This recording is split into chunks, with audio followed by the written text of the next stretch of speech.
My grandmother's hands were built for work. I know that because I have her hands. Wide across the knuckles, rough at the fingertips, with a scar along the left thumb she got when she was 12 years old, catching a falling scythe before to take a farmhand's boot. She told me that story once, maybe twice. She was not a woman who repeated herself. Her name was Loretta Mae Caldwell, and she ran 418 acres of river bottom wheat land in eastern Kansas for 42 years without ever putting her name on the deed. I found that out the hard way. There is a particular silence that fills a farmhouse kitchen the morning after a funeral. It is not the silence of grief, exactly, or not only that. It is the silence of reckoning, of everyone in the room becoming aware that something that had been held in place by a person's life is no longer being held. And what happens next depends entirely on who is willing to reach out and take hold of it. I have been in that silence before. I knew what it meant when I walked into my great-uncle Chester's kitchen on that Tuesday in November. The coffee pot was on. The table was set with 6 chairs, and the people filling those chairs were all ready before the lawyer opened his briefcase. Doing the math, I grew up coming to this farm. Every summer from the time I was old enough to travel on my own, I came to Kansas and I worked. Not vacation work, not learning to appreciate the land work, but real work, the kind that leaves you stiff in the mornings and asleep by 9. My grandmother put a hoe in my hands when I was 8 years old and showed me how to walk a row of grain sorghum without stepping on anything that mattered.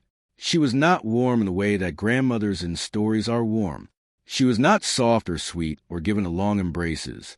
What she gave you was her attention, which was total, and her time, which was limited, and her knowledge, which was enormous, and her belief that you were capable of more than you thought you were, which she communicated not through encouragement, but through the simple act of asking more of you every year. I loved her with the specific intensity that people love people who ask something real of them. When she died 9 years before Chester, I came back to farm, and I walked every acre of it, and I stood at the south fence line and looked at the sky until I cried everything I had in me, and then I came back in and made dinner and washed the dishes and went to bed. That was what she would have done. That was what she had taught me to do. After that, the farm was Chester's, which it had always been on paper, and I went back to Denver and my job and my life there, and I came to Kansas for Christmas and sometimes in summer when the pull of the place was strong enough, and I missed it every single day. The smell of turned soil and the particular light over the flat country in the early morning. The way the horizon sits so low and clear that the sky seems like the whole world, and the land just its floor. I did not know, when Chester died and I drove back for reading of his will, what was sitting in the closet of his bedroom in a blue tin box with a lock that had not been touched since 1948. I should tell you something about the farm itself before I tell you about the people at that table. Harlan Caldwell, my great-grandfather, broke the original 40 acres in 1919. He was 27 years old, and he had come west from Ohio with a borrowed plow and an absolute refusal to fail, which was the only quality, he said later, that the Great Plains required of you. He built the farm piece by piece over the following decades, adding acres when opportunity came, trading labor for land, weathering the Depression with a discipline so severe that his wife wrote in her diary that the man treated himself worse than he treated the equipment.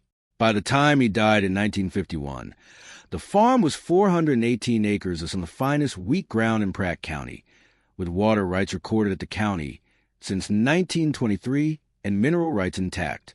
He had 3 children. Chester, born in 1925, was the eldest. He was a sociable man, the kind who remembered everyone's name and made a room easier to be in just by entering it. He was not a farming man. He could work, and he did when he had to, but his gift was people, not soil, and everyone on the farm knew it, including Chester. Roy, born in 1928, died on a beach in the Pacific in August of 1944. He was 16 years old when the war started and gone before it ended. My grandmother never talked about Roy directly. She talked around him the way a person talks around a place in the body that still hurts, referencing him only in the context of what came after, what changed when he was gone, what the farm became in a world that no longer had him in it. Loretta was born in 1927. She was a middle child, and she was, from the time she was old enough to follow her father to the fields, the one who understood the land. Harlan recognized this early and treated it as what it was, which was a gift The rarest kind, the kind that can't be taught. He took her with him everywhere. He showed her the water table records and the drainage maps. He explained the grain contracts and the co-op politics. He let her sit in on the conversations with the Hutchinson lawyers, which his wife thought was peculiar and his neighbors thought was worse than peculiar, but which Harlan regarded as simple practicality. The farm would need someone who understood it. Loretta understood it. When Roy died, Harlan rewrote his will. He did it slowly, over years, thinking through the implications, and he did it quietly, because he was a man who understood that some decisions became harder the more people knew about them in advance. He made the trip to Hutchinson in September 1948, and he brought Loretta with him. And in the offices of Meade and Purcell on Main Street, he revised a deed to name her as the primary inheritor of the real property, with a life estate for Chester, meaning Chester could live on and work the land for the rest of his life, but the land would pass, upon his death, to Loretta's direct heirs. He never told Chester. He told Loretta to let it lie until the time was right. She let it lie for 53 years. The 6 of us at the kitchen table that Tuesday morning were not equally acquainted with the farm or with my grandmother. Let me tell you who they were, because it matters. My Aunt Patricia was 58 years old, the daughter of my grandmother's cousin, not a direct descendant, but family in a way that Kansas farm families are family, which is to say connected by enough shared history that the distinction between blood relations and extended ones blurs over time. Patricia had grown up visiting the farm the same way I had, though less often and with less enthusiasm for the work. She was a capable woman who had built a comfortable life in Tulsa, and who understood money and property in the way that people understand things they have had to manage carefully. She was not greedy. Exactly. She was practical in a way that had calcified into something harder over the years. Dale was her husband of 20 years, a commercial real estate broker whose relationship to land was entirely transactional. He had looked at the farm the moment he drove up the county road. I could see it in the way his eyes moved over property, the way a man moves his eyes over something he is estimating. Renee was their daughter, 26, who had her mother's eyes and her father's composure. She was the most neutral person in the room, which is not the same as disinterested. She was watching. She was learning. She did not know yet what she was learning. My Uncle Ellis was 62, my father's younger brother, a man who left the farm at 18 and never quite stopped leaving it. He worked in insurance in Wichita. He had his mother's jaw and none of her patience. He was not a cruel man, but he was a man who had spent 40 years telling himself that the farm was Chester's business, and therefore not his problem. And now that Chester was gone, he was recalibrating what that meant for him. Aldrin Foss sat at the head of the table with his briefcase and his polished shoes and his flat professional tone, and he began to read. The will was 11 pages. I will not walk you through all of it. The significant parts were these. Chester had owned, or believed he owned, the 418 acres of the farm. He divided it into 3 equal portions, 1 to Patricia, as surviving family, 1 to Ellis, 1 to a charitable fund for a church he had attended briefly in his later years, when his mind was beginning to slip and he had been reaching, the way people reach in that condition, for someone to hold on to. My father was not named. He had died 2 years before Chester, which the will acknowledged in a brief clause that essentially said his share reverted to the other named parties.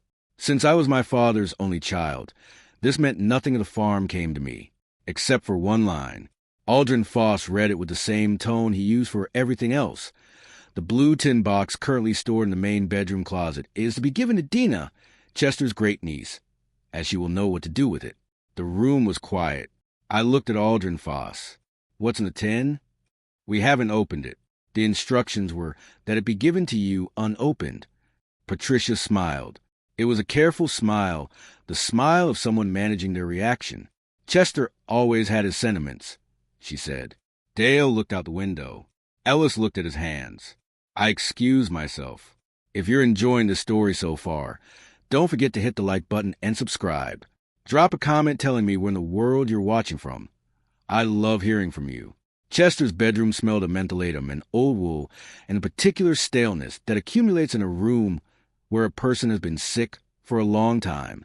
The bed was stripped. His boots were lined up under the window with the neatness of a man who had spent his whole life putting things in order. The closet held his good coat, 3 shirts still in their dry cleaning bags, a stack of folded blankets, and, on the top shelf, the blue tin. It was smaller than I had imagined from the way it had been described in the will, a thing of such apparent weight and consequence, about the size of a shoebox, somewhat shallower, made of stamped metal that had been painted a color that might once have been bright blue and had faded over decades to something closer to the color of old denim. The lid fit with the tight, settled pressure of a lid that had not been opened in a very long time. On the front there was a small lock, brass, the kind with a keyhole no wider than a thumbnail. I turned it over my hands. On the bottom, in my grandmother's handwriting, in the small compressed script she used for everything she considered permanent, were 5 words. The year first, 1948. Then below it, Dena will understand. I did not understand. Not yet. I carried the tin back to the kitchen. Everyone was still at the table. Aldrin Foss was recapping his pen. Dale had his phone out. Patricia was refilling her coffee with the ease of someone who had already begun to inhabit the kitchen. I set the tin on the table. The lock was immediately visible. A small, brass, old-fashioned keyhole lock that had not been touched in 75 years. "There's a key?" Ellis asked. "I don't know," I said. "We could cut it." Dale said, looking up from his phone, "I have a multi-tool in the car. Take 30 seconds. I picked the tin up. It was left to me. There was a pause. Dale put his phone face down. Patricia set her coffee mug down with a small, deliberate sound. "Of course," Patricia said. "We're just curious." I put the tin in my coat pocket, which it barely fit, and said that I was going to need a couple of days before we discussed any next steps regarding the farm. Aldrin Foss said that was fine. There was no immediate deadline. The estate would take several months to process through probate. Patricia said she would stay at the farm for a few days if that was all right. I said that was fine, and I drove to the motel in Pratt. I drove 40 minutes through flat, dark country, with a tin on the passenger seat, and the weight of what I didn't know pressing on everything. My grandmother had kept 2 boxes of personal things that my father had taken when she died. After he died, I took them. I had driven them from Denver in the back of my car, without any particular plan for what to do with them, carrying them with me the way you carry things that belong to someone you miss. Not because you know what to use them for, but because putting them down feels wrong. The boxes were in my car. I brought them into the motel room and went through them on the bed.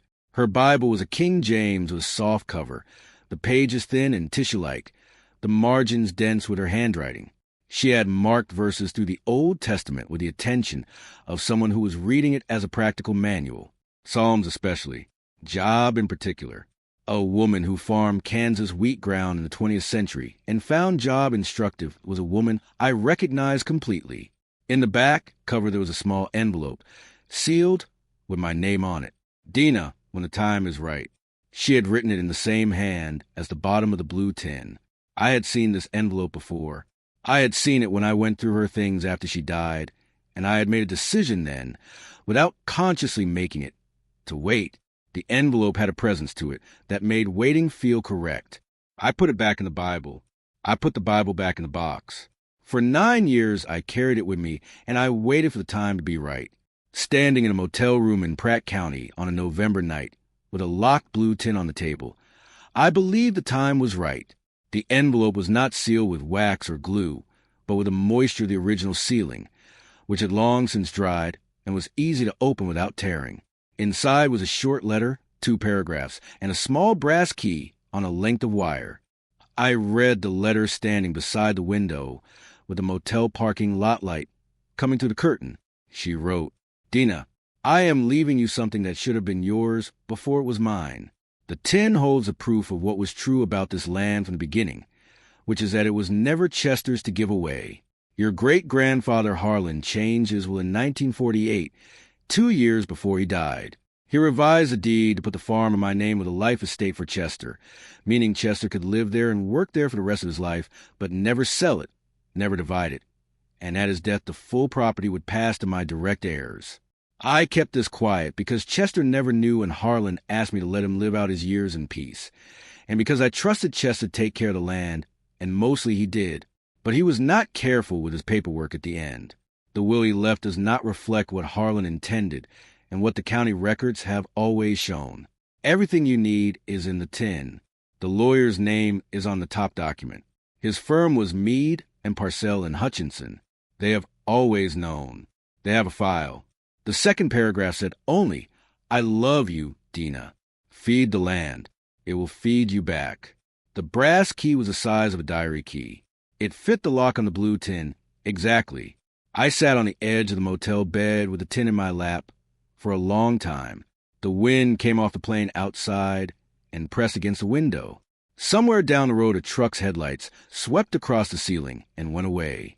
My grandmother had known since she was 21 years old that the farm was hers.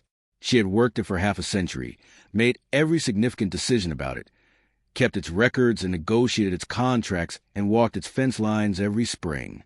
She had watched Chester sign a will that divided it into thirds, naming her granddaughter not at all, and she had made a decision to let the truth do what truth does, which is to wait. She had trusted me. I do not know whether that should feel like a gift or a weight. That night in the motel room, it felt like both. The law firm of Meade and Purcell had been on Main Street in Hutchinson since 1931. I know this because the sign says it, in gold letters on a dark green background. The paint maintained with the consistency of an institution has always understood that its reputation is its longest-lasting asset. I drove there the next morning, and I parked in front, and I walked in carrying my grandmother's letter and the key and the blue tin, which I had not yet opened. The woman who greeted me was Carol, and when I said my grandmother's name, something shifted in her face. Not surprise. Recognition. The recognition of something long expected. She put me on hold for 9 minutes. When she came back, her voice had changed, measured and careful in the way of someone carrying something they want to handle correctly. She asked if I could come in that afternoon. I was already in the lobby. The lawyer I met was Helen Adger, third-generation partner, 60 years old, with close-cropped gray hair and reading glasses on a chain, and the unhurried manner of someone who spent a long career learning that the worst thing a lawyer can do is rush the facts. She had known about the Caldwell file since she was an associate. She had pulled it from the cabinet herself when Chester registered his own will 8 years ago, when his mind was beginning to slip. She had called my grandmother. She told me what my grandmother had said on the phone. I'm aware of the situation. I've decided to let it play out. My granddaughter will know what to do. Helen Adger set a folder on the desk between us. It was thick, the folder, and old, the edges softened with handling.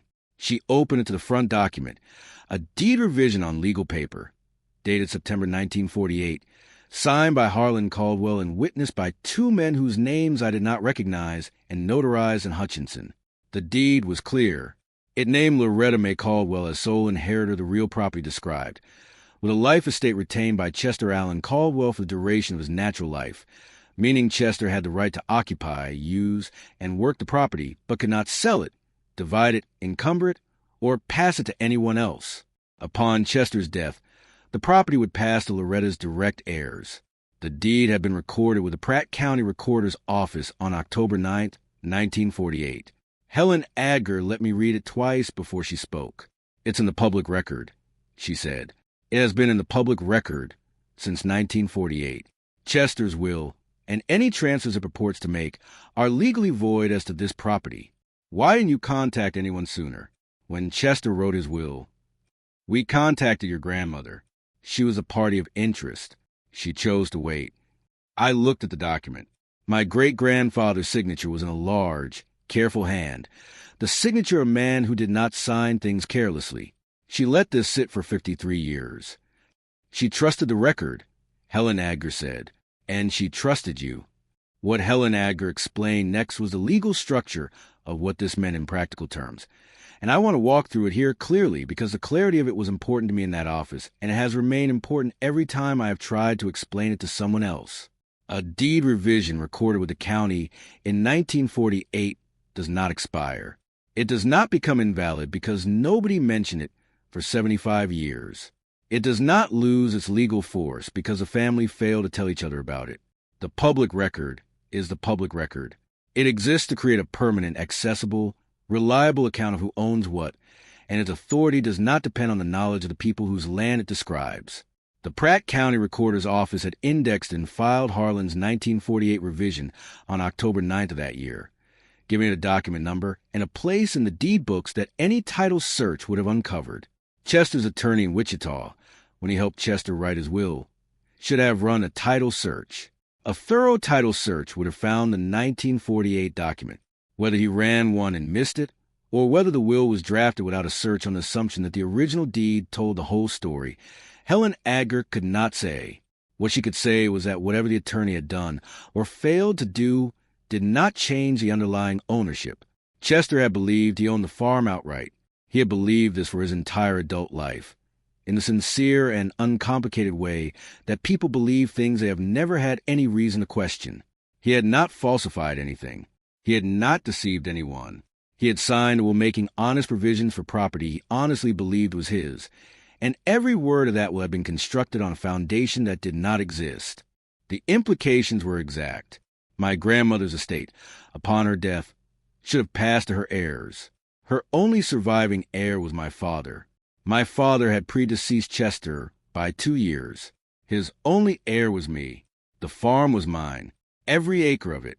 The house and the equipment and the grain storage leases and the water rights that Harlan had filed in 1923 and that had never lapsed. The mineral rights, the drainage easements, the particular quality of the river bottom soil that Lupe could identify by feel and that represented some of the most productive wheat ground in Pratt County. Everything Harlan had built and everything my grandmother had maintained and everything she had understood about the land since the morning she stood in this office at 21 years old and watched her father sign his name.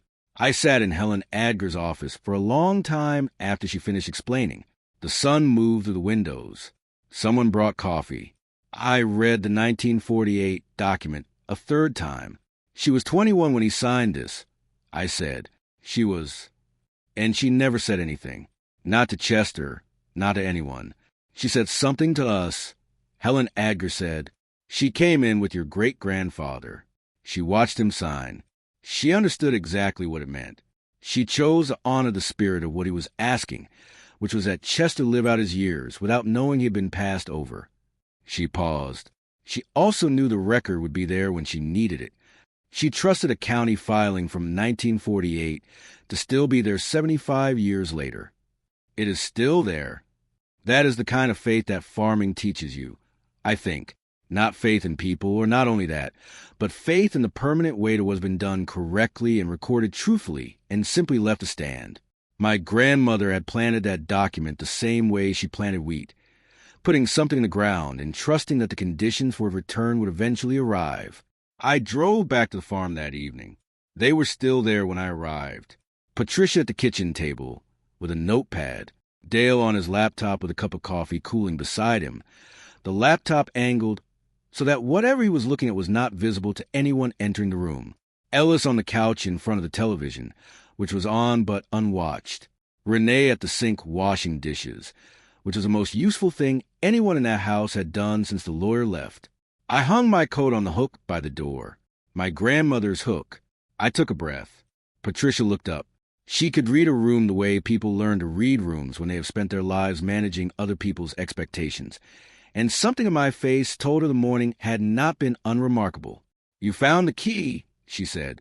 "I found it 2 days ago, in my grandmother's Bible."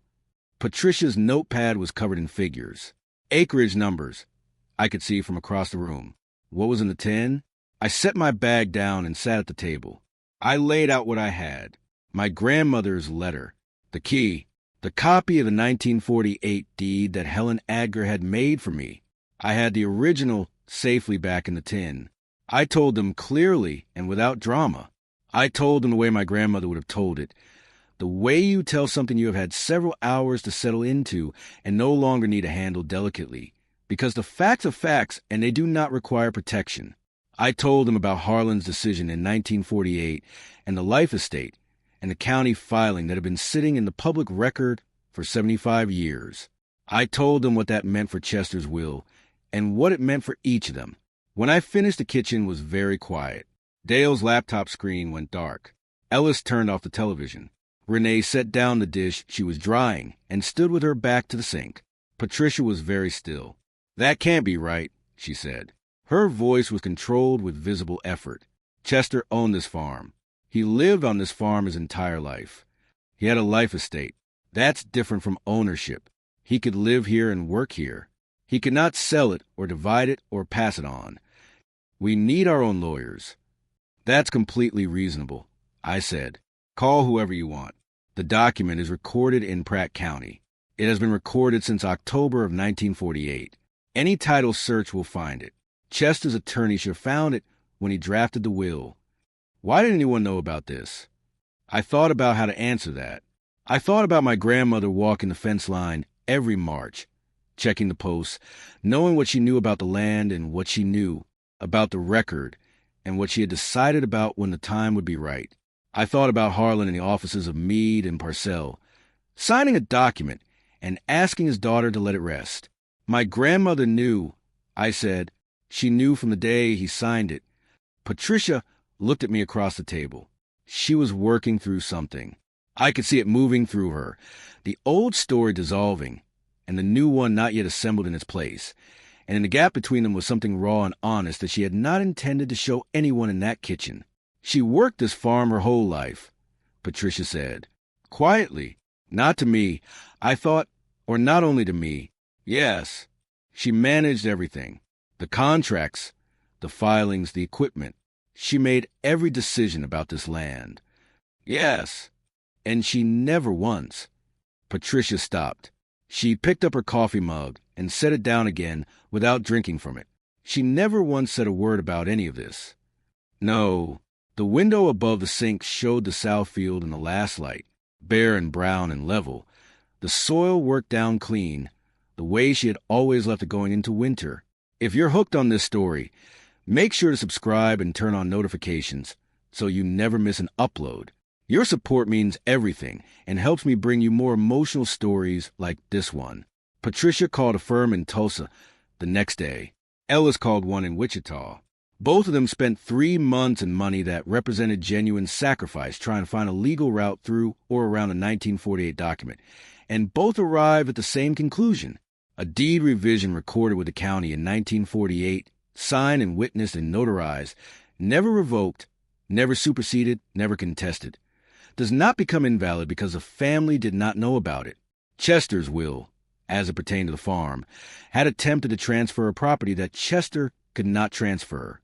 The charitable fund claim dissolved first, when the church's attorneys examined the underlying ownership question and determined they had no standing. Chester could not have given what he did not own. Ellis called me in March. He called on a Tuesday morning, which was when I was usually out checking the equipment in the shed, and I had to come back inside to take the call. I've talked to 3 lawyers, he said, without preliminary. They all say the same thing. Yes. There was a long pause. Outside the window, the field was gray-brown under an overcast sky, the kind of sky that sits low over the plains in late winter, pressing down close. She ran this farm for 40 years, Ellis said. She made every call. She knew all along that it was legally hers. Yes. Another pause. I could hear him breathing. She let Chester believe it was his. She let him live on land he loved without ever feeling like a guest on it. She thought that was worth more than being right. Ellis was quiet for a moment that felt longer than it was. She always was a stubborn one, he said, and the way he said it was not criticism. Our whole lives, she was the one who would just put her head down and go. Never asked for anything, never complained about anything, just went. Yes. I'm not going to contest it further, he said. I want you to know that. Whatever Patricia decides, I'm out. A pause. Can I still come out for harvest? Yes, I said. Come for harvest. He came. He worked 3 days in the combine with Lupe and Marcos, and he ate dinner at the kitchen table each night with the ease of a man finding his way back to something he had not realized he missed. He did not talk much about our grandmother. He did not need to. Patricia was harder, and harder was appropriate, because what Patricia was losing was not just a third of a property. She was losing a story. She had grown up understanding the farm the way most of us understand the things our families have always had, which is to say she accepted its history as given, and its ownership as settled, and had not seen any reason to question either. She had not invented this understanding from selfishness. She had received it the way we all receive the inherited stories of our families, which is through the accumulated weight of everyone around us accepting them without examination. Harlan was dead. Chester believed his own version. My grandmother was silent. There was no visible crack in the story that Patricia might have looked through. The Tulsa firm she hired was a competent one. They examined the title history with care, starting from the original land patent and working forward decade by decade. They found the 1948 revision on the third day of their search. Her attorney called her on a Thursday, and she called me an hour later, and when she called me, her voice was not angry. It was the voice of a woman who has received information that has rearranged something structural and is still taking a measure of a shift. They found a document, she said. Yes, it's real. Yes. There was a pause. I could hear, faintly, the sound of her office in Tulsa, phones and voices, the ordinary background of a working afternoon. My attorney says there is no viable challenge, she said. Based on Kansas property law, the life estate provisions, the recording date, he said I'd be spending money on a case with no viable path. I said nothing. I had learned from my grandmother that there are moments when you let people arrive at the place they're heading without pointing the way. I want to come to the farm, she said. Before I make any formal decision, I want to walk it. She drove out in April alone, without Dale, which told me something about what she was working through and what kind of work it was. It was a kind of work that requires solitude, the reckoning a person does with a story they believe about their own life when that story turns out to have been incomplete. We walked to Southfield in the morning, the two of us, without speaking much. The wheat was in and coming up. The air was cold and clear and carried the smell of turned soil warming for the first time. Patricia walked slowly, looking at things. She looked at the fence line, the grain storage, the old shed where the equipment lived. She looked at the house with its peeling paint on the back addition and the new shingles on the east side that I had put up in February. We stopped at the south fence where the river bottom drops, and you can see 3 miles of flat country going to the horizon. The wheat was just a green haze in the distance. The sky was enormous and pale. She walked this fence every spring, Patricia said. It was not a question.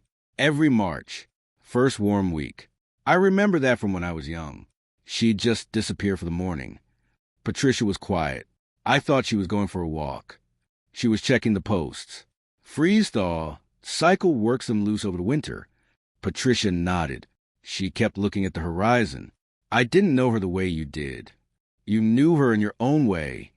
I knew her as a fixture, Patricia said. That's the honest truth. I knew her as a woman who was always here, always working, always had something that needed doing. I didn't think of her as a person with a history. I didn't think about what she understood about this place that nobody else did. She turned to look at me. Her eyes were dry. She was not the kind of woman who cried in fields, which I understood completely. I keep trying to be angry about this, she said, and I can't get there. Every time I try, I think about what she actually did here. 40 years, managing the contracts, doing the filings, walking these fence lines. And she never asked for a word of recognition. Not once. She looked back at the horizon. I've been in business my whole adult life, and I've never worked alongside someone for 40 years without wanting a title, without wanting the record to show what I did. A long pause. She didn't need the record to show it. She just needed the record to be accurate. Yes, I said, that's exactly it. Patricia withdrew her claim the following week. She called Helen Adger directly, which was the right way to do it, the cleanest way. She called me after and told me she had done it, and that she intended to come back to the farm in the summer. She wanted to walk the whole perimeter. She wanted to understand the water rights documentation, the co-op relationship, the grain contract process. She wanted, she said, to stop treating her family's history as background and start treating it as a record worth learning. The blue tin was opened in Helen Adger's office in May, with a brass key and with Helen Adger and her associate as witnesses, because I wanted witnesses. I wanted the opening of it to be an act done in the light, recorded, with people present who could say later what was found. Inside, on top, was the original 1948 deed revision, the counterpart to the one that had been sitting in the county records all along. It was in perfect condition, the paper heavy and dry, the ink still clear. Harlan's signature was there in his large, careful hand. My grandmother's signature was there as witness. Below it was a survey map of the property dated 1947, drawn in ink on heavy, drafting paper. Harlan had annotated in his own hand, noting the water rights boundaries, the mineral rights designations, the drainage easements, every element of the land's legal identity. The annotations were precise and knowledgeable, and showed a man who understood exactly what he was leaving and what it was worth. Below that was a folder of correspondence between my grandmother and Meade, and Purcell going back to 1951, the year after Harlan died. She had written to confirm her understanding of the documents. They had written back confirming. She had written to update them when Chester's wife died, when Chester began to show signs of declining judgment, when my father died. She had kept them informed of every relevant development in the estate situation, methodically, over 50 years, building a record of her own awareness and intention. And below that, on a single folded piece of paper, in her handwriting, was the letter I have already told you about, the one addressed to no one, or to everyone, or to the land. Harlan told me once that the only thing worth more than good land is knowing what to do with it. He was right, but he missed the other half. The other half is being willing to do it regardless of whether anyone ever says thank you. The land doesn't say thank you. The wheat doesn't say thank you. The water table doesn't say thank you. You feed the land because the land will feed you, and because there is no life worth having that doesn't have its hands in the soil of something real. I have fed this land for 50 years. I have no regrets about how I spent my time on this earth. The girl who finds this will know what I mean. She always did. Helen Adger read it over my shoulder. She was quiet for a long moment after. She was extraordinary, Helen Adger said. I folded the letter carefully and put it in my breast pocket. She was my grandmother. I said, I thought everyone's grandmother was like that. I moved back to the farm in June. I gave up my apartment in Denver and my job in Denver, and I drove back to Kansas with my belongings in the car and the blue tin on the passenger seat, and no clear plan beyond showing up and paying attention, which I had learned from my grandmother was a fundamental prerequisite for everything else. The farm needed work, not crisis-level neglect, but the accumulated deferred maintenance of Chester's later years, when it managed a land with the diminished energy of a man in his 80s whose mind was beginning to wander. Fence posts that had been left loose, drainage channels that had silted up, equipment that needed servicing, and in one case replacing. The farmhouse roof on the back addition was original, which meant it was original, and it had been letting weather in at the northeast corner for at least 2 winters. I found 2 seasonal hands through the co-op, brothers named Lupe and Marcos, who had worked Pratt County ground for 15 years. Lupe knew the soil chemistry of the river bottom, the way a doctor knows a patient he's treated for years, which was to say he knew things about it that no soil sample could fully explain. Marcos was the better mechanic. Between the 2 of them and me, we got the farm into shape before the planning window closed. I put in the back addition roof myself, with help from a neighbor down the road named Garrett who had known Chester, and who showed up one Saturday morning with a truck full of shingles and no particular explanation for his presence beyond the fact that roof work went faster with 2 people. Garrett had been farming this county his whole life, and he had known my grandmother in a way that people who live near each other for decades know each other, which is to say, deeply and without much of it ever being said aloud. She was the best grain farmer in this county, he said one morning, working alongside me on the east slope of the roof. Chester got the credit, because Chester was the one at the co-op meetings. But everyone who actually knew farming knew it was her. Did Chester know? Garrett considered this. I think he knew and didn't think about it.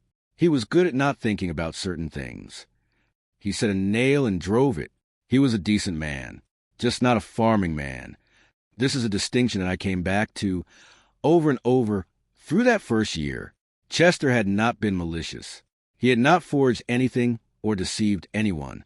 He had lived on land that he believed was his because he had never been told otherwise, and he had eventually, in his diminished state, attempted to pass on what he thought he had.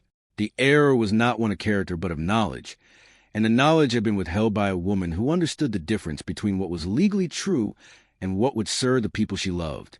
My grandmother had loved Chester, not in the way you love someone you've chosen, but in the way you love the people your life is built around, with a particular patience that comes from knowing someone's weaknesses completely and deciding that the whole person is worth more than any one failing. She had let him have the story he needed.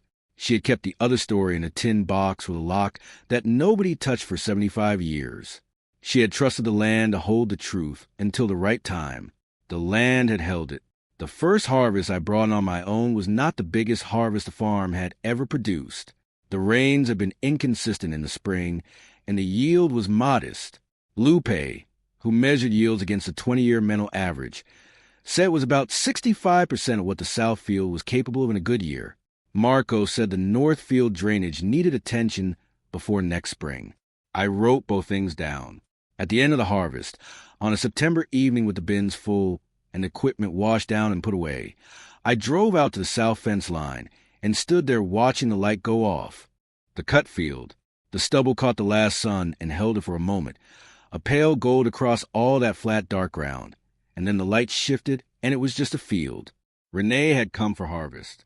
She had driven up from Tulsa on her own, not with her parents, and she had worked alongside Lupe and Marcos without complaining and without pretending to know more than she knew, which was the most useful quality a person could have in a field. At dinner on the last night, she asked about the grain contracts, how they were negotiated, what the co-op relationship involved. She asked good questions. She took notes. "Can I come back next spring?" she asked. "For planting?" "Yes," I said. She came for planting. She came for harvest again. By the second year, she had her own pair of work boots in the mudroom, and Lupe had started including her in the drainage conversations, which was how you knew he considered her worth including. My grandmother's birthday would have been November 14th. On that morning in her first year gone from the world, 9 years before Chester died and 10 years before I came back, my father had called me from Denver, and we had not talked about her birthday, but had talked instead about other things, the deflecting way that people talk around grief when the grief is too recent. I have thought about that conversation since. I have wished I had named it, had said to him directly, today would have been her birthday, because there is something important about saying a thing out loud rather than carrying it in silence. I drove out to the South Field on a November morning of what would have been her 97th year. The wheat was long in, and the field was bare, worked down to a fine till for the winter with the soil dark and level from fence to fence. The sky above it was the enormous pale gray sky of a Kansas November, low and even, with the light coming from everywhere at once and casting no shadows. I stood at the fence line where she had stood every March. I thought about what she had written in the tin, about feeding the land, about the fact that the land does not say thank you. I thought about the 1948 document sitting in the county records for 75 years, patient and exact, waiting for someone to need it. I thought about the key in the back of her Bible and the letter, and the fact that she had known from the time she was 21 years old exactly what she had, and exactly what she was choosing to do with it, and she had never once asked anyone to notice. There is a particular kind of quiet that comes over a farm in November, after the work of the year is done, and before the winter has fully settled in. The machinery is put away. The bins are full. The fields are bare and still, turned back to their essential nature, which is earth and possibility, and a particular patience of a thing that has been through this before and knows that will go through it again. My grandmother lived inside that quiet for 50 years. She was not diminished by it. She was, I think, constituted by it, shaped into herself by the repetition of seasons and work and the long fidelity to something that never said thank you but always came back. The farm is 418 acres. It has water rights recorded in 1923 that have never lapsed. It has soil that Lupe says is among the most productive in the county when the drainage is right, which it increasingly is. It has a farmhouse with a new roof on the back addition and walls that need painting in the spring, and a kitchen where the coffee pot is on every morning by 6. It has a woman who knows what to do with it. She knew, my grandmother, that this was how it would end up. She had known for decades, I believe, that the land would find its way back to someone who understood it. And she had trusted the records and trusted the tin and trusted me. And she put the key in the back of her Bible, and she had waited. The land does not say thank you. She was right about that. But I say it, standing where she stood, with a bare field in front of me and the work not done but ongoing, real, rooted in something more permanent than any argument or any will. I say it out loud into the Kansas November sky. Thank you, Loretta. Thank you for every fence post you checked and every contract you negotiated and every season you went out before dawn and came in after dark and never once asked the land to acknowledge what you were doing for it. Thank you for knowing I would come back. Thank you for keeping the record true. Thank you for feeding the land. I will feed it back. Thank you so much for watching until the end. If you loved this story, check out the other videos on your screen now. I think you'll really enjoy them. And don't forget to subscribe if you haven't already. See you in the next story.